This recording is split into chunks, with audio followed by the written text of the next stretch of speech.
Previously on Avatar. But let's be real, his defense is, yeah. Especially against someone with the power, ring IQ, and timing of Madrimov.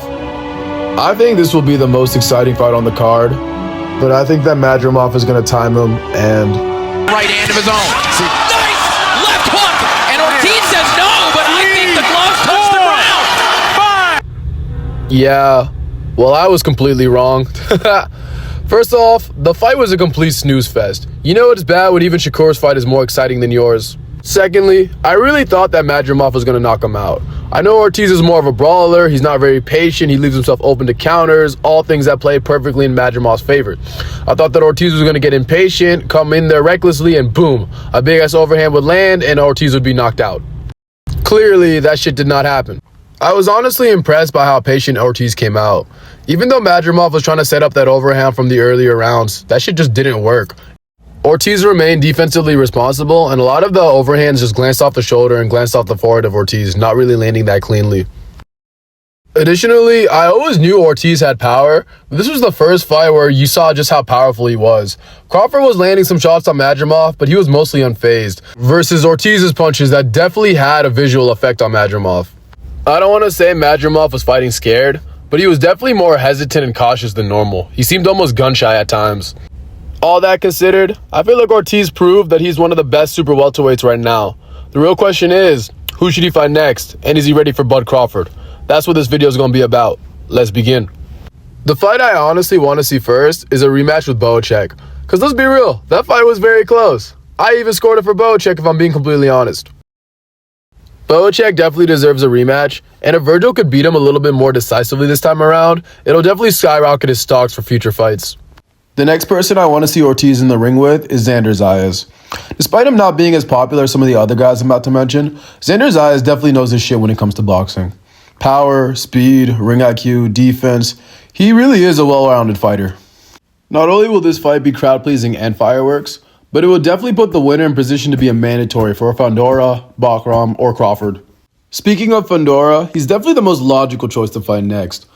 Ortiz is already the interim champion for Fundora's WBO belt, so the fight should be easy to make in theory. Also, too, stylistically speaking, Fundora does get hit a lot. Especially considering Ortiz's power, pressure, and most importantly, body shots, I feel like the fight is definitely in Ortiz's favor. I genuinely don't see Fundora being able to outbox Ortiz for 12 rounds or knock him out. But on the flip side, I could definitely see Ortiz knocking him out similar to how Mendoza did it, or with a body shot. But moving to the other champion at 154, I really don't think Ortiz should try to fight Bakram just yet. And yes, I'm going to call him Bakram. I'm not going to try to even pronounce his last name, like, come on now. But anyways, I think this is a fight he should avoid because it's very high risk and low reward. Despite him knocking out Tim Tszyu, he's still relatively unknown by the boxing public, and this is a very risky fight for him. It would be a firefight for us to see as boxing fans. Someone's almost guaranteed to get slept. But I feel like for Ortiz and his team right now, it would just be too much of a risk. If Ortiz were to get knocked out by someone like Bakram, who's relatively unknown, it could be devastating for his career and future fights. Now for the question we've all been waiting for. Is he ready for Bud Crawford? To be honest, I don't know. Even though Ortiz did a lot better against Madrimov than Crawford did, something about that fight just made me think that Crawford had a bad night.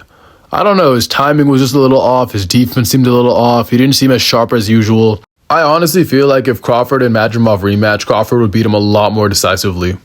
To be completely fair, this fight showed that Ortiz is definitely stronger and faster than Crawford, more aggressive, more offensive-minded than Crawford, but I feel like Crawford overall is still a better boxer.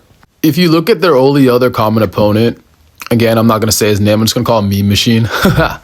Essentially, when Ortiz fought him, it was kind of a slugfest throughout up until Ortiz got the stoppage in round 8. But when Crawford fought him, yes, he had a slow start, yes, he got knocked down, but once the feel-out rounds were over, once Crawford actually started putting his foot on the gas, their difference in their skill was so clear. Crawford showed that he was leagues and leagues above Lean Machine, versus when Ortiz fought him, it was kind of competitive throughout the fight until the stoppage. If I'm being completely honest, Lean Machine and Vergil Ortiz kind of fight the same. Ortiz is obviously stronger and faster, but if Ortiz were to fight Crawford right now, the story of the fight would probably be very similar to when Crawford fought Lean Machine, but Ortiz would just be a little bit more of a challenge. I don't think Ortiz is ready for Crawford yet, but if Ortiz continues to work on his patience and his defense and his timing, I definitely feel like him versus Crawford could be a super fight later down the line in the future. I think the best thing for Ortiz to do right now is definitely fight Sebastian Fundora, then maybe get a couple more rounds in with some other top prospects like Xander Zayas, and then I feel like he should fight Boots Ennis. I haven't talked about Boots this entire video, but he's in a very similar position to Ortiz. They're both super offensive, super crowd-pleasing, and despite both of them having good wins on their resume, both of them really haven't been challenged yet. If Boots actually goes up to 154 and gets a couple more wins on his resume, then I feel like they have to fight each other. The winner of that fight will definitely have doors opening for them left and right. If Ortiz could beat Boots, it would definitely show that he's ready to fight Crawford, and vice versa if Boots beats Ortiz as well. Either way, Ortiz versus Boots is definitely a fight we need to see in the future, with the winner fighting Crawford next.